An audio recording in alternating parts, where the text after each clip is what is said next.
Hey everyone, welcome to another game preview of Homestead Arcana, is what we were playing this week. So I am about 2 hours into this game, so I figured I'd just give you a quick rundown of my thoughts of it so far, what you're doing, and kind of what you can expect from gameplay, in anticipation to our full review that we'll be doing next week. So Homestead Arcana, as you can kind of maybe guess with the game, that it's supposed to be a farming simulator with some arcane magic kind of spliced into it, which on paper sounds like it'd be a ton of fun. But I gotta say, for the first at least 2 hours that I've been playing, I find this game very disappointing. There's not a whole lot of farming, and there's not a whole lot of magic. So it's like the two things that are expressed in the name are kind of missing. So as the farming goes, this is kind of the plot of land you start off with, just a big tree with some dirt around it. The thing that's kind of semi-interesting about the harvesting, you don't just go up to a plant and press A. You actually move around the plant like this, like you kind of walk onto it, and then use the right stick here to select different parts of it.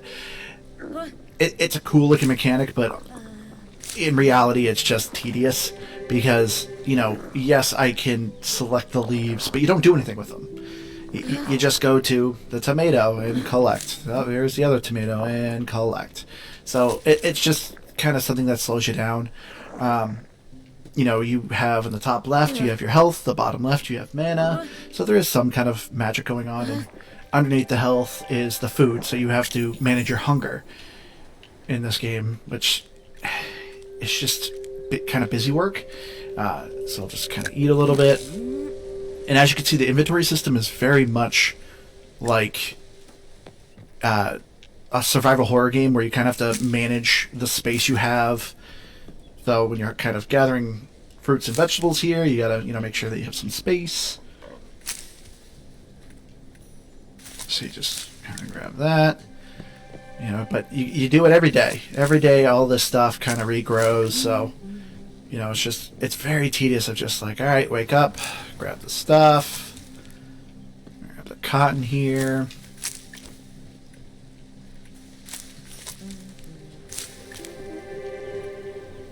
More corn. Come on. All right. See, this is what I mean. It's just a little tedious.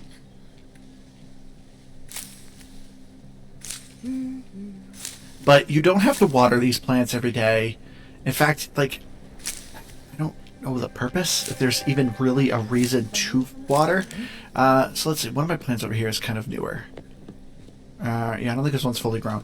So you can see in the bottom left when I select a plant, you do have a couple spells here. Press left to water, down to channel, or if you have some compost, throw some compost on it. These are all completely optional to water. You literally just press left and right, and a cloud appears and waters for you automatically. Channeling is how you can select a part of the plant to have it grow faster, which, you gather these little pieces of light, put it in the plant, and like magic, it grows.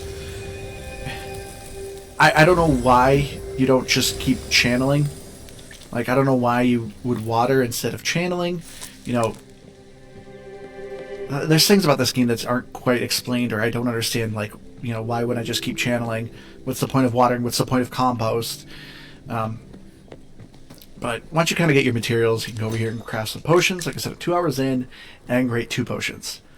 Spell Ripple here, which lets you see, it highlights important objects. There's some looting in this game, so it helps you find some loot. And then Shadow Spell, which turns you invisible. So the whole purpose of this game is, there's this evil miasma that's going around and has been consuming the world, so humanity are kind of up on the mountaintops away from the miasma. It's poisonous to breathe in, and it's been consuming the earth. So there's these special trees here that will prevent it from spreading, so you are trying to essentially go into the miasma, figure out what's up with it, and try to defeat it. But there's not a lot you do in the miasma. So going in the miasma is essentially kind of like a dungeon run. You're going in there, you try to find some loot, bring it out, and you can sell it, which there's only 2 NPCs in this game. One, you have a talking cat, which is the highlight of the game. He actually is pretty awesome. And then you have this guy here who he's a shop that comes in the mornings, but then leaves around the noon. And it's just he's pretty generic. He just kind of sells him stuff, and you know, he'll sell you stuff. He'll sell you some upgrades, and then he sells you cosmetics to like decorate your homestead. That's the unfortunate thing too I've been finding about this game is you're not really upgrading much. It's a lot of decorative stuff. You know, I can put fences and pitchforks and scarecrows just to make this pretty bland looking area less bland, but with pitchforks. Like, you know, like I'd put, ooh, here's a bench and a fire stick. Okay, it's like, doesn't do anything. It's just purely cosmetic. Alright, so let me store some stuff, clear up my inventory, and then I will go into the miasma. Which, you know, I was like, alright, cool, so maybe I'm going in there, maybe fighting some monsters, you know, maybe I'll have to, like, mine some resources, something like that. No, it's pretty bland. So all you're doing when you go into the miasma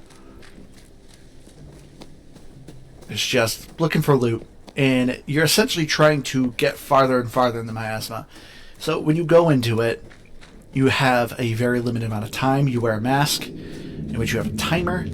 So it's essentially, you know, get in, get out before your timer runs out, and you start choking and dying on the miasma. But you can see, you know, there's some weird plants you can harvest. Nothing here, even though it's all sharp looking, does not hurt you. There's some wildlife in here that will hurt you. And that's the other thing I was looking forward to. It's like, oh, cool, since you're using magic, you know, maybe you'll do some spells, and you'll be fighting with some spells, but no. The only aspect of this game that is magic are the potions that I was kind of showing you how to brew. Like I said, the two that I can create are one where you can see things, and then one that makes you invisible. So once I get a little bit farther here to the wildlife, I will show you kind of what you do with it.